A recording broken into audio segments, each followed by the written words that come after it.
Musical Talk, the UK's independent musical theatre podcast.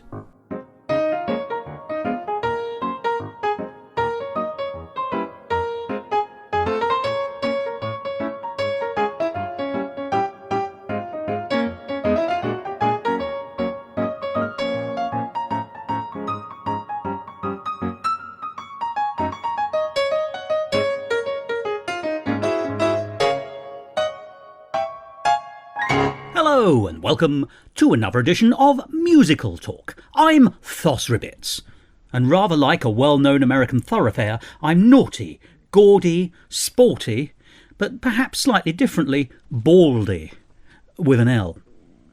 Well, I am of course talking about 42nd Street, and that's going to take up a third of today's episode, because today I'm going to be looking at three totally different shows, linked by two things principally. The first is that they were all in the West End in the last year or two, and secondly, they were all available to see recently online, and two of them still are, on Broadway HD, the online theatre and musical streaming service. And it's well worth having a look at what they've got to offer, particularly if, like me, you're missing the world of theatre and particularly the world of musicals. And as you probably know, at the moment there are lots of theatrical companies, venues and organisations broadcasting recordings of various shows they've made over the years, musicals and otherwise. And in many cases they're asking people to make donations towards the industry, which is suffering so terribly during the coronavirus lockdown period. So if you think you can, please do. I've certainly been watching a lot of shows on Broadway HD and elsewhere. Just rootle around online and you'll find quite a few. I started with YouTube, and there's plenty there. And as I've been watching various musicals here and there, I occasionally take notes. I'm that kind of person, ladies and gentlemen.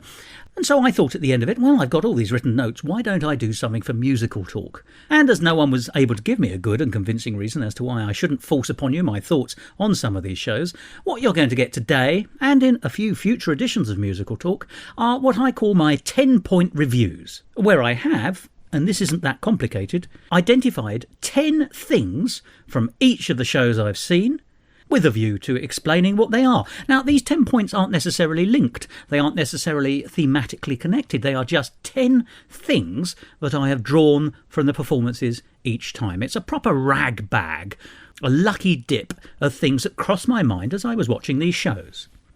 And what are the shows we're going to be discussing today? Well, as I said, they're all West End shows, so they're at the big budget end of the musical spectrum. 42nd Street, Curtains, and Kinky Boots. And you could have seen them all in London in 2017, 18 and 19. And although Broadway HD perhaps sounds as though it wouldn't have much from London's West End, it certainly does. And the three recordings I saw are all West End recordings. They're not recordings of any Broadway production of the three shows I've mentioned. Now, let's have a quick rundown of those three shows. They're fairly well known, so I don't need to say much, but 42nd Street is essentially a jukebox musical, featuring the songs of Harry Warren and Al Dubin, and the occasional lyric by Johnny Mercer. It was first produced on Broadway in 1980, even though it is based on the 1933 film of the same name, and it first came to London in 1984. Revived at the Theatre Royal Drury Lane in 2017, they even included an extra song, which is one of the advantages of using a historic writing pair. The song in question is from 1933, so it's an exact fit, and it's called Boulevard of Broken Dreams, also known as Gigolo and Gigolette. It's a tango written in 1933, but not for 42nd Street. And of course the thing to remember about 42nd Street is it's based on a novel. It's an adaptation of a 1932 book of the same name. Curtains was originally produced in 2006 and of course is one of the late flowerings by the magnificent team of Kander and Ebb, John Kander and Fred Ebb. And the book was written by Robert Holmes, but once again this was an adaptation, in this case of a story being developed by a man called Peter Stone, who had a long career in Hollywood and Broadway and wrote the film Charade with Cary Grant and Audrey Hepburn, which is the closest thing you'll get to a Hitchcock film that isn't actually directed by Hitchcock. Now, this show I didn't see on Broadway HD, as it was only shown for 2 nights as a fundraiser. So if you missed it, you're probably not going to get a chance now to see this West End and national tour version of Curtains, featuring Jason Manford as the detective Frank Chaffee. But it was a great show seeing it live, as I did in London, and it was a great show to watch again online. And the third show is Kinky Boots, a much more recent show, first produced in 2012 and written by Harvey Fierstein with a score by Cyndi Lauper. But it's also an adaptation based on the film of the same name from 2005, which in turn was based on a documentary from 1999, which was shown on BBC Two. So the musical is based on a real story. It finally arrived in London's West End in 2015 and closed in January 2019 at almost exactly the same time as 42nd Street closed at the Theatre Royal Drury Lane. So there's a great number of similarities in some senses between these shows, which is why I've grouped them together for this episode. So, just to recap, what you're going to hear are 10 points that I made on 42nd Street, followed by 10 further points that I made on Curtains, and finally 10 final points that I made on Kinky Boots. And remember, they are just my personal take, hot takes, if you will, in the modern idiom, of these three shows upon watching them. And I'd be very interested to know if you agree or disagree with what the old bald man has to say. And if you want to find out what the old bald man has to say, here's how you do it. You just stay listening to this episode, because I'm going to start with 42nd Street. Enjoy.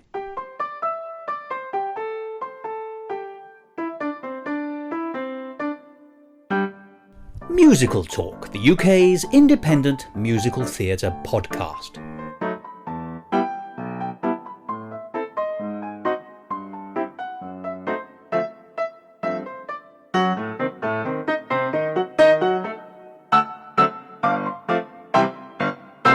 In this 10-point review, I'm going to be talking about the stage production of 42nd Street. And I'm talking, I think, specifically about the version that was in London in 2018 and 2019 at Drury Lane. I had the pleasure of seeing it then, and I've subsequently seen the original film, 42nd Street, from 1933. And then to top it off, I watched the live recording on a live stream on the website Broadway HD of the London production of 42nd Street from Drury Lane after that. So the sequence is the musical on stage, the film from which it originates, and then the musical on stage but live streamed. And it's that latter version which I'm reviewing here today and from which these 10 points come. Now, the very first point to notice from the stage production of 42nd Street is how it completely recontextualises the original 1933 film. In that film, which was filmed during the worst parts of the Depression after 1929 and the Wall Street crash, the slump is a real point of jeopardy. The people employed by that show want that show to succeed at all costs because otherwise they are on the breadline. There is a real existential threat to each and every one of the people involved in that production. And that gives the film a real tension, I think. Now, the problem we have on the stage version is that it's been made a little bit more saccharine because although the slump is mentioned, it doesn't seem to have any actual effect on any of the people involved in the production of Pretty Lady, the name of the show that's being put on in 42nd Street. So what that means is the only real jeopardy is the failure of the show. And the worst that will happen if the show fails is that people will probably go off and find another show. Nobody seems very, very worried about being thrown out of their homes, losing their livelihoods, not having enough to eat. Money is no object for the producer, Julian Marsh, and we'll be hearing more of him in a minute. Money is no problem for Dorothy Brock. She's got a wealthy toy boy. Money's clearly no problem for Peggy, because she decides to walk out on the show and just take a train home. She's not even worried about the fare. Money problems just don't underpin the stage version. And that's a pity in a way, because it means it's saying to you that all it's really wanting to be is a spectacular. So lie back and enjoy it, rather than actually saying, do you know, there is some real jeopardy and some real drama in this.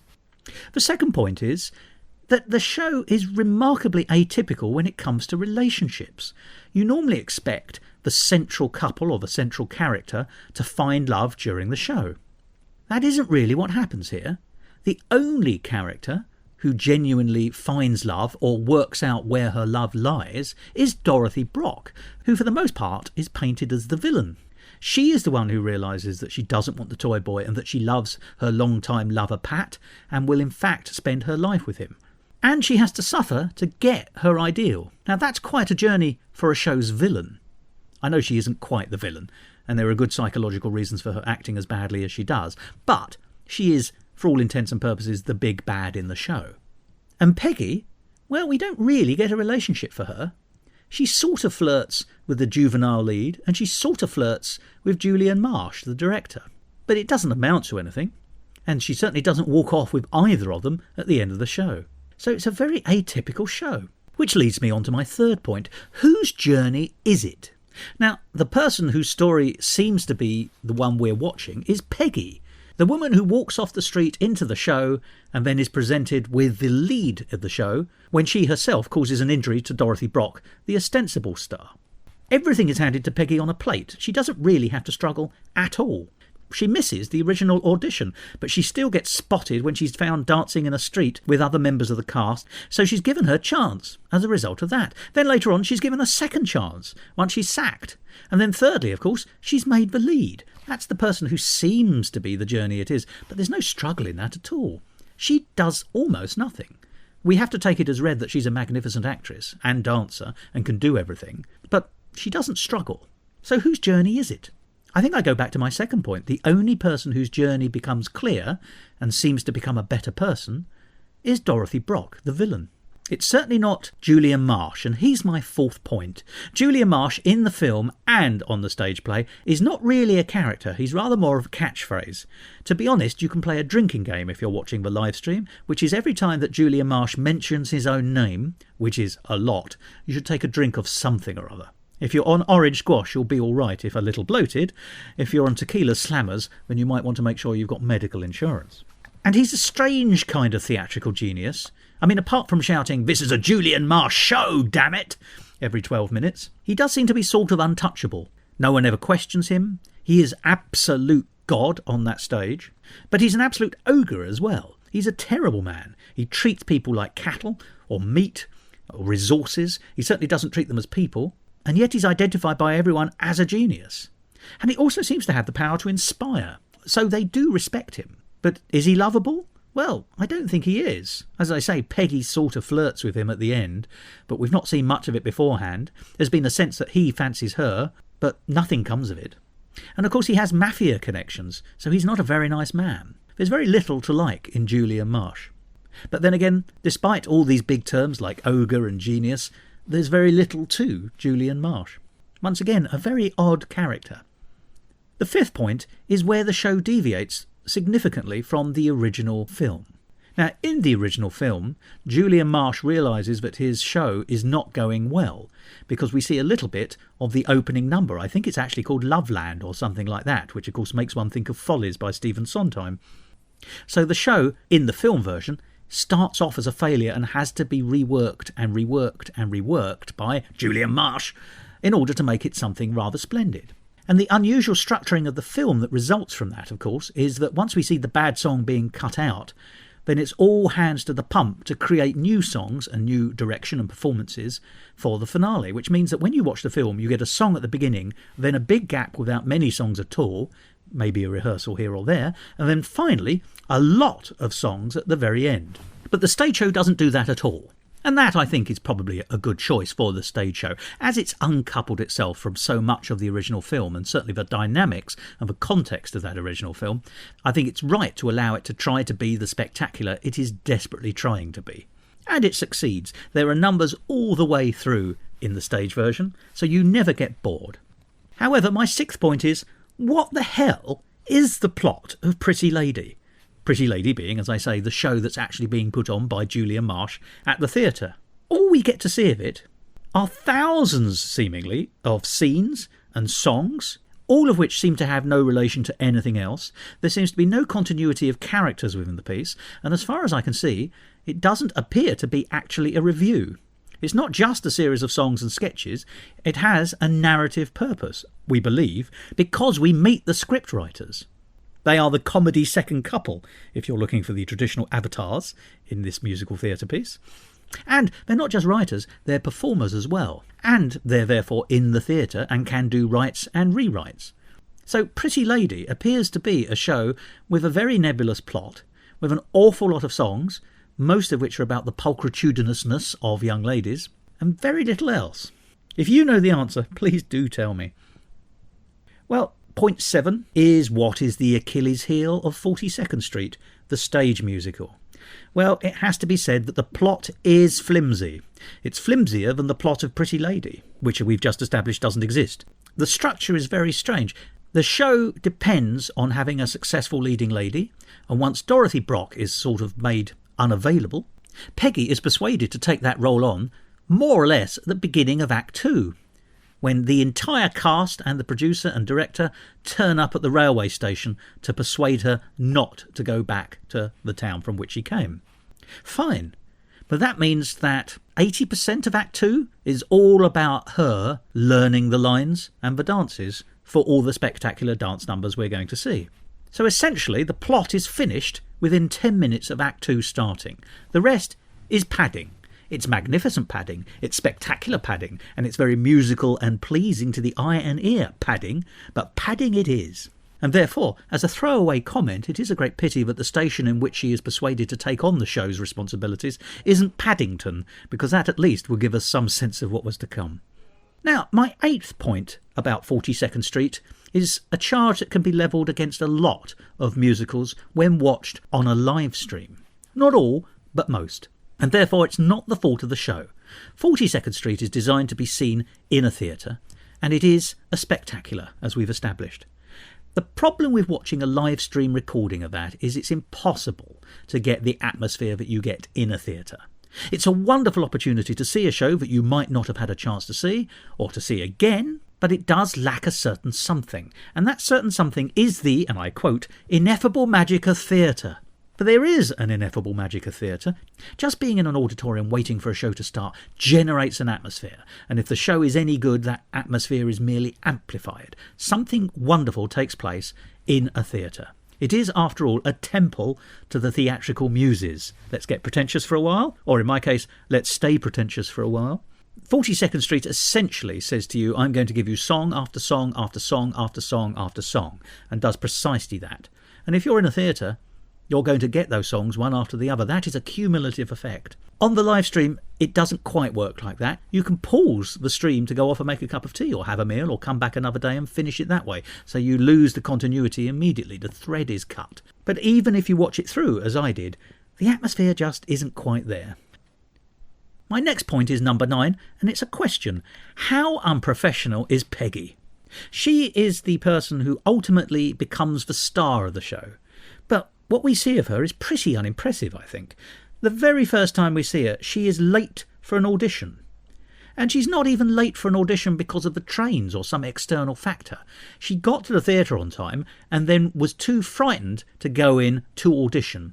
And by the time she'd plucked up courage, the auditions were over. Therefore, she didn't initially get a role in Pretty Lady.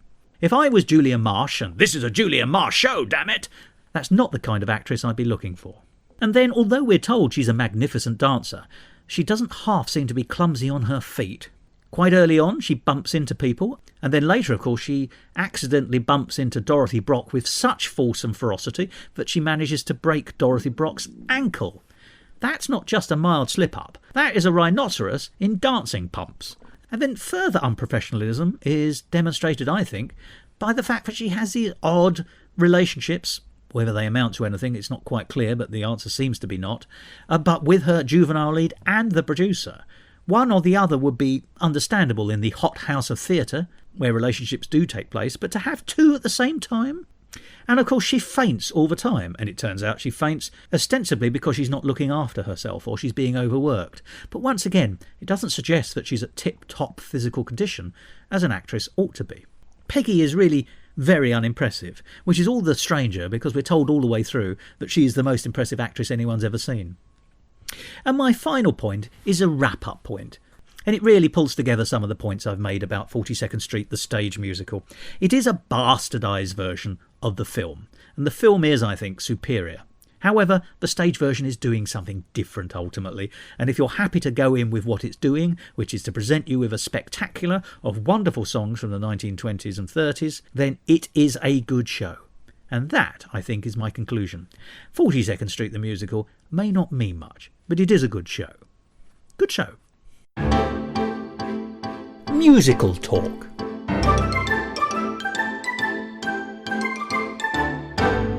Well, as advertised, here is my 10-point review of what has become over the last few years one of my favourite musical shows, Kander and Ebb's Curtains. The London West End and touring production, featuring Jason Manford as Detective Joffy, was most regrettably cut short by the coronavirus quarantine being introduced at the end of March. A great pity, because I had hoped to see the show one more time, having caught it before in London. However, the people behind the show very kindly put it online as a live stream performance on 2 nights, quite early on in the lockdown period, and I had a chance to see it twice more, and I loved it. So here are the 10 points that leapt out at me when I was watching Curtains. Well, the first is a call out to a fantastic actor, and that's Samuel Holmes. And he was playing Christopher Belling, the British director of the show that's actually in the show of Curtains. Now, as you may know, in the original American Broadway production of Curtains, the director's role was played by Edward Hibbert, a much-loved actor and a much-loved character from Frasier, made all the more fun by the fact that he was joined on stage by David Hyde Pierce as Detective Joffy on that occasion. Now, Edward Hibbert's performance, I think, has become the standard textbook interpretation of that slightly grotesque British director character, Christopher Belling. But what I particularly liked about Samuel Holmes in the British production was that he was able to do something new with it. The character is still over the top, but whilst it's an absolute gift to any actor with any sense of comic timing, and Samuel Holmes is definitely one of those, it's sometimes overlooked that the character of the director actually has a really pivotal role in saving the show. And Samuel Holmes, I think, dug deep into the character as written and found several new layers which have not always been previously obvious. And that is what I admired so much about his performance. It was much broader and a much wider range than perhaps you would normally see in Curtains, where the director can just be written off as a comedy character who can come in and steal a scene. Now, Samuel Holmes did steal many a scene, but he brought a genuine heart to that role, and it would be impossible, I think, to argue, having seen his performance as Christopher Belling, to state that the Christopher Belling character is a bad director. He's not. What Christopher Belling is, of course, is a bad dramaturg, and not all directors can do that. That's actually what Joffy brings to the piece. He's not really directing it because Christopher Belling can't direct it. He's dramaturging it where it's not working and making it better. And if you really want the evidence of why Samuel Holmes' Christopher Belling is a hero, and a hero within the piece of Curtains, it's he who saves the show, not Detective Joffy. The show was in greatest peril when its leading actress was killed on its opening night. And the person who solved that problem was Christopher Belling, because he was the one who realised that the songwriter is the person who needed to be commandeered and brought into the show to replace the lead female role. And he does it really nicely. Samuel Holmes does it in a tender way, not an imperious way. So Samuel Holmes, great comic actor, great serious actor. And my second point actually follows on from that. The first point was how good Samuel Holmes is. The second point re-elaborates how good Christopher Belling, the character he's playing, is. He's actually more sensitive than you think for this kind of brittle comedy character that you see.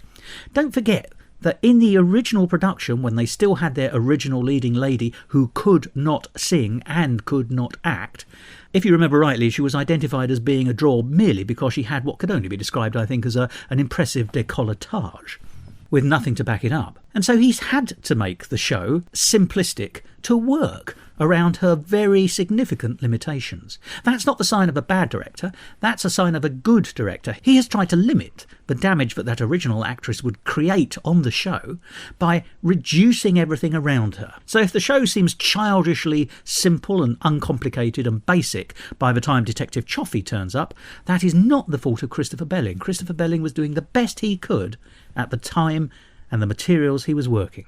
Now, the third point is, most interestingly to me, I think, feedback that I've received from a family that I persuaded to watch the live stream of Curtains when it was on earlier this year. Now, I have a friend who doesn't go to the theatre tremendously, and his family go to the theatre very much less than he does. But they all sat down to watch this show. That's mother, father and 2 children. And the scene that they liked the most and thought was the cleverest is, perhaps unsurprisingly, in the same boat, which is the scene that, as I've said already, Detective Joffy dramaturgs to be better. when it's he who has the idea of combining 3 separately written versions of the song with 3 different sets of choreography and performance to make a show-stopping spectacular. And that's exactly what it did, and I know it did because I say it's been fed back to me by a family that doesn't go to the theatre very often, but they loved that scene. And it is a triumph.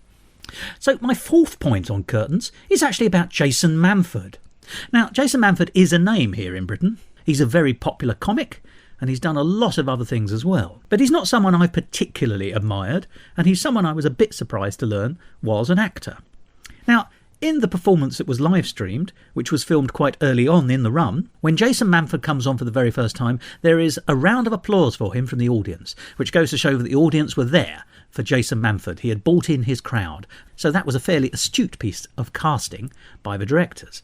But I will say this, Jason Manford impressed me tremendously as Detective Choffey. He was able to throw off a lot of his comic persona and be a genuine actor, as I'm sure he actually is and would identify himself as being. It's just not the public perception of who he is. He impressed me by being able to be comic, by being touching, and there's a lovely scene which I think is his sort of pièce de résistance, where he's singing about having a nice life, but a grey life. And he remembers that every summer, the highlight of his year is always when he appears in his local amateur dramatic society show. And then we see that reenacted on stage, where he joins hands with the imagined cast of that show to take his bow, and then they melt away and he's left on his own with his hands out holding nobody. And he looks almost despairingly to either side. That was a great performance, and very touching, by Jason Manford. He impressed me immensely. Now, almost every musical has an Achilles heel. Well, let's be honest, some musicals have more than one, and indeed sometimes they have more Achilles heels than it's possible to have heels. But this isn't one of those shows. It merely has one slight weakness. And that, I'm sorry to say, is the denouement. I'm not going to say who the villain is, but the villain is caught when it's decided to reenact the walk down, which is when the original actress was murdered. And it turns out that the murderer very kindly and obligingly turns up in that scene when he or she doesn't actually have to, and therefore is able to be found and caught.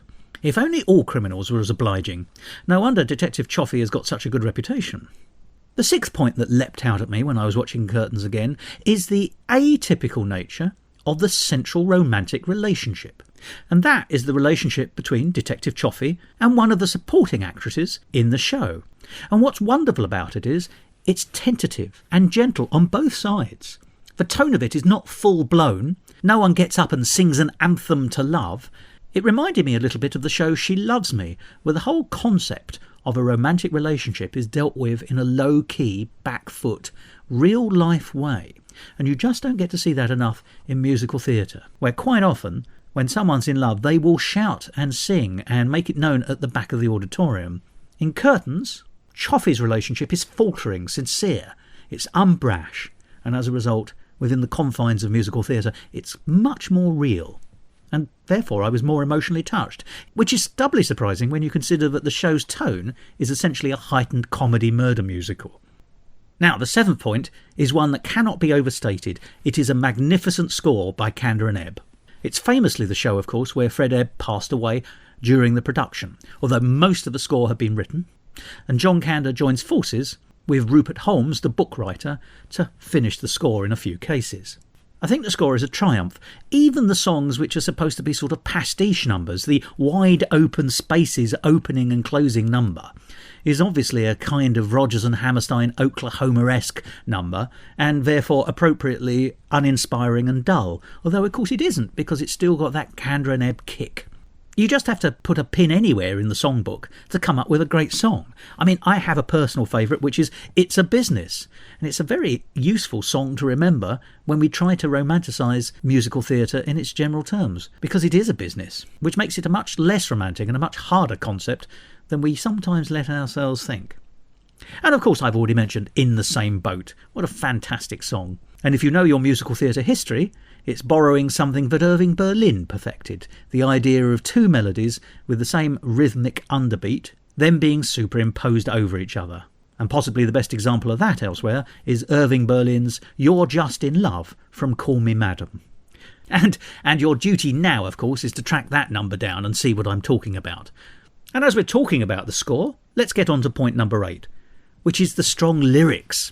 It's not just good melody, there are good lyrics. And this, I think, is Fred Ebb at his sort of best. In the song, which opens Act 2, He Did It, which is a comedy number where the cast are trying to work out who's responsible for the murders, Fred Ebb deploys what I call the dangling punchline. There are 3 verses, and the last word of each verse doesn't quite fit the rhyme beforehand, and yet is forced in anyway, in a way where it's made absolutely apparent that the songwriter knows that he's done it. You are invited to join in and appreciate the fact that there is, speech marks, a bad lyric. And of course, by doing so, that conceit is turned immediately on its head and becomes a good lyric. And one of the examples of the rhymes I'm thinking of here is loose and hoose gal, where that second syllable has to be appended on in a slightly embarrassed way. It makes that song a hoot. And therefore the 9th point, the penultimate point here, is that Kander and Ebb are so mature in their work by now and clever and professional and sophisticated, they can work outside their own formula. We all know that Kander and Ebb are best when they're telling a story through the prism of a form of theatre or cinema. Cabaret through Weimar Republic cabaret performances, Chicago through the prism of vaudeville, Kiss of the Spider Woman through the prism of Hollywood. And there are other examples, including, of course, more magisterially in fact, the Scottsboro Boys through the prism of the old minstrel tradition, in which the choice of the format in itself makes a point. But here, this show isn't doing that at all.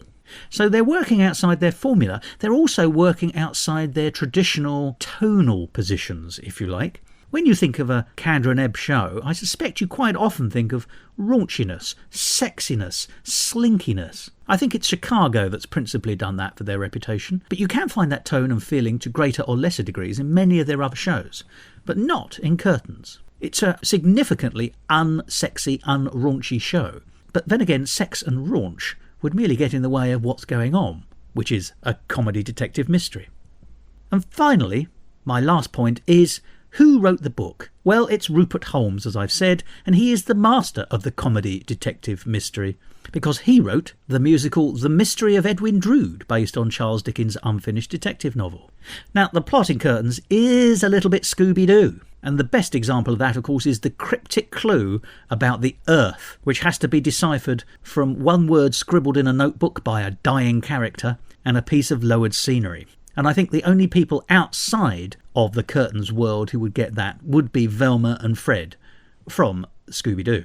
But that's in no way a criticism of Rupert Holmes. He knows how to have fun, and he knows how to turn a detective story into a musical.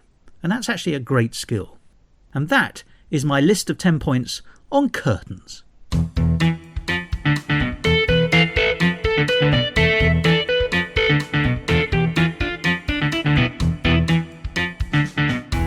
Musical talk. Let's talk Kinky Boots. And indeed the 10 things that struck me as I watched the live stream version of that long-running musical. It's been running for a long time in London anyway, on Broadway HD, the streaming theatre and musicals website.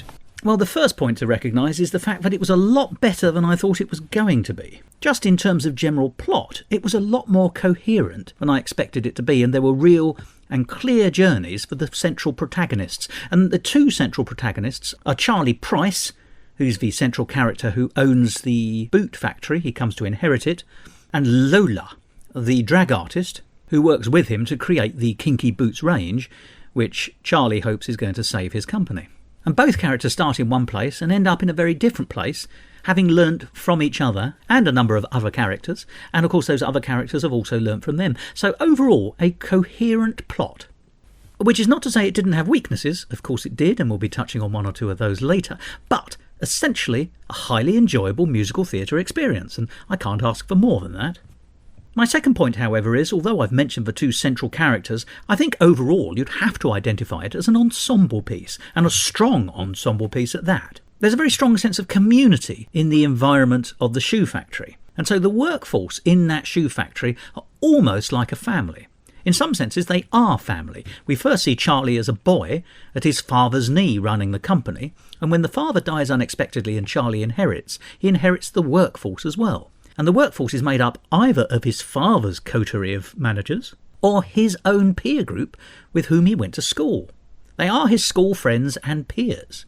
And in some cases he got on well with them, and in some cases he didn't. But it is a community, and therefore that's quite clever. It's set up a community in which social interaction can take place.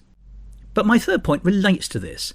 Bearing in mind the staff at the factory are essentially his peer group, including his schoolboy bully, who's still an absolutely terrible man as an adult, the question is, why on earth doesn't he take the opportunity to ease him out of the company? The bully is transphobic, he's aggressive, he's rude, he's surly, and even if he was massively productive, those other characteristics are things which will destroy any cohesive work environment. He should have been got rid of years ago. And not just him, also his little group of acolytes, who are essentially school bullies grown up to bully as adults, and to bully the same people, including Charlie Price. It takes a brave man to bully not only the manager of your company, but the owner of your company. But the answer, of course, may lay in the characterisation of Charlie Price, because he is essentially trying to be a good man, and that's my fourth point. The hero, and he is a hero I suppose, although not cut in the traditional mould, but the central character, shall we say, the protagonist, is trying to be good. Let's not forget when he sees Lola being not exactly attacked, but at least an attempt at intimidation of Lola in the streets, Charlie, who is no athlete, runs to her defence, although it's very unlikely that he would actually be able to do anything. But what it does do is show a good character point. Not everyone would run to help someone who was being attacked, but Charlie does. Which is why it's such a pity, then, that my point 5 relates to a failing in the way that the Charlie Price character is written in Act 2. This is, I think, the Achilles heel of the piece, and Kinky Boots here shares this problem with a lot of other musicals, not least Irving Berlin's Holiday Inn, the stage musical, which is Act 2 trouble. And in fact, actually, Holiday Inn is a really good example here, because essentially the plot is resolved at the end of Act 1 in Kinky Boots. There's a question about how the company which is going under can survive, and Charlie is inspired by what he knows of Lola to develop a range of glamorous and strong footwear for the drag community. And they do make a good point in the story, actually, of identifying that the big boots worn by drag artists are not actually designed to be worn by men, and therefore aren't strong enough for men, and the heel often gives up. So there's a good plot point developed as part of that. But it's all resolved at the end of Act 1. We know what Charlie's going to do, and whilst he rejects a few of the prototypes, we know that it's going to come right in the end. He's being fastidious. This means he is being a perfectionist. This means that it's going to be all right in the end. So we know at the end of Act 1 how the factory is going to survive, which means that essentially Act 2, in terms of plot, is going to be running on fumes. And therefore they fall on that traditional thing of the central character acting out of character. We saw this in Holiday Inn, and we're seeing it in Kinky Boots. Charlie Price becomes very dissimilar to his actual character. I think we're supposed to believe that the stress of making sure the boots are correct turn him into a bit of an ogre, and therefore he loses the goodwill of his own staff, and he loses his friend Lola. And that is the jeopardy in Act 2. And of course it's resolved by Charlie Price reverting to his normal nice character, and then everything goes right again. It's a traditional but very unsatisfactory way of filling up material in Act 2, and I'm afraid Kinky Boots falls into that trap. However, let's move on. Point 6, as I jotted it down as I was watching the online stream, is about Milan. Now, the dream of the piece, the ambition, as stated more or less once they decide that they are going to create shoes and boots for the drag community, is to get them displayed at the Footwear Festival in Milan, a fashion show. And it's always the ambition to get everything ready in time for that, and that creates the tension of timescales, which in turn turns Charlie into this ogre. But it's an enormous MacGuffin. It's mentioned a lot, it drives the plot, but it has no actual worth. There's a great deal of angst in the piece about whether or not everything's going to be ready for Milan, and once it gets to the Milan show, whether or not the footwear's going to be accepted. Is it going to be a hit at Milan, is all they seem to worry about, as though the success of the company is going to depend on that. But the question is success at Milan really important? It's such a specialised line, but it doesn't really need to make a splash in the fashion world. It would be nice, it would be a magnificent way of advertising your wares, but actually if it flopped at the Milan fashion show, or even worse, never got there, the line of products is so particular, so unusual, so niche, that actually they aren't going to have trouble selling them anyway. So this is a true MacGuffin. There's a lot depending on it, but there isn't actually a lot depending on it. We're told one thing when the opposite is true.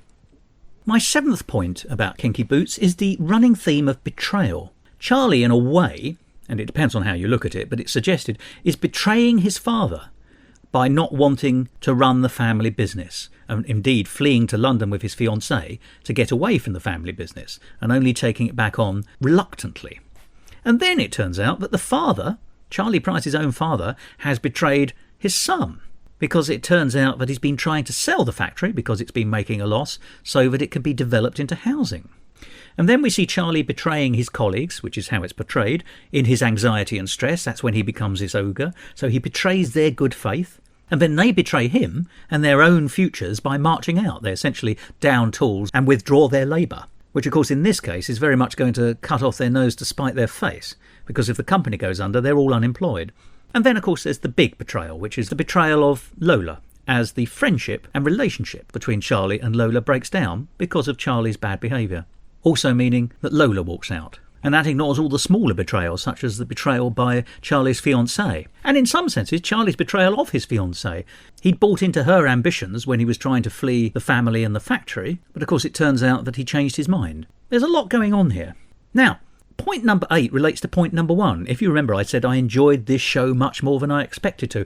And the reason for that, or perhaps more accurately, the reason why I thought perhaps I might not enjoy it, is because the show, Kinky Boots, is very much part of that family of British light comedy films being adapted into musicals. I believe the films are known as white poster British comedies, because everything since Four Weddings and a Funeral has been essentially on a white poster.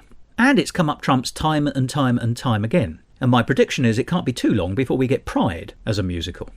But there is a danger of being formulaic. And that was my big fear with Kinky Boots. I thought this was going to be a formulaic musical based on a British film comedy, like Made in Dagenham, I'm sorry to say, which was highly enjoyable, but really a load of old rubbish as well. Ooh, controversial. But we have to be honest, it hasn't exactly escaped the formula in its own right. It is regional, British regional. It always features at least one non-heteronormative character. Just think Billy Elliot. It's about betrayal, it's about class, it's about industrial decay and deprivation. All those things are here. Add a score, mix, cook, now you have your musical. Which is why this show turns out to be a damn sight better than it has any right to be, because it seems to surmount and improve upon its original source material, at least for the most part. Now, my penultimate comment on Kinky Boots is that the show feels very, very British. It's a British story, loosely based on a real live British experience. There was a documentary on British television a number of years ago about a factory that did precisely this. It changed from its normal footwear to footwear for the drag community in order to save itself, and that was turned into the film, and then the film was turned into the musical. But although the piece feels very, very British, it sort of really isn't.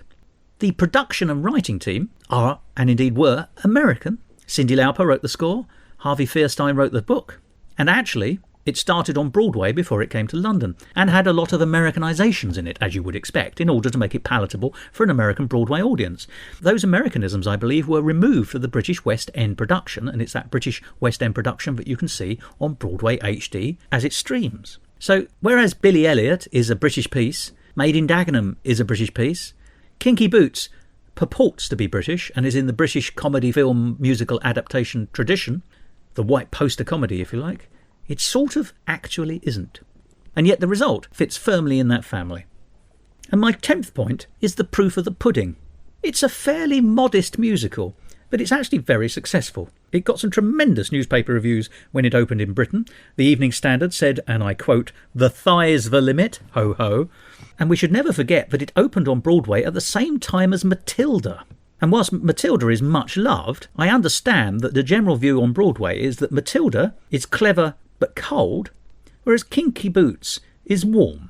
And it did win the Best Musical Tony that year.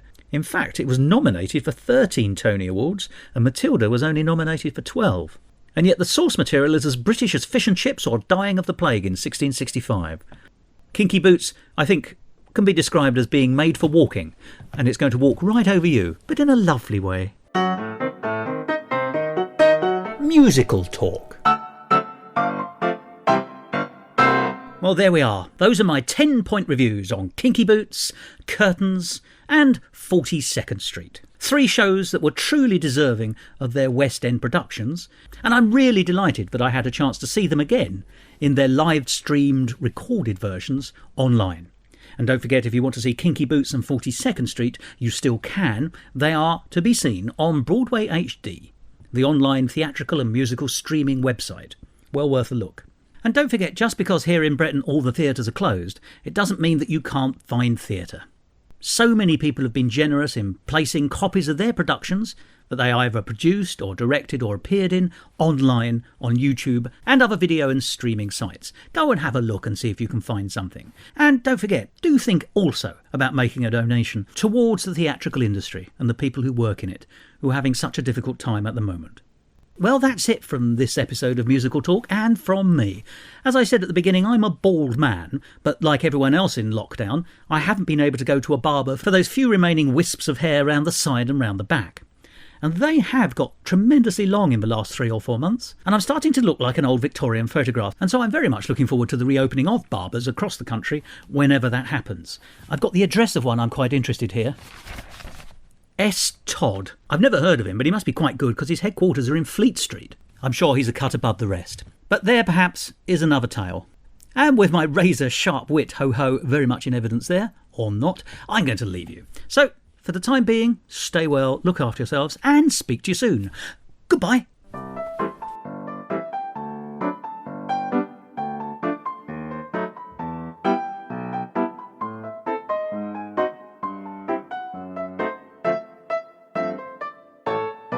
This episode of Musical Talk edited and presented by Thos Ribbits. Copyright Musical Talk 2020. And it was produced by Julian Marsh, damn it!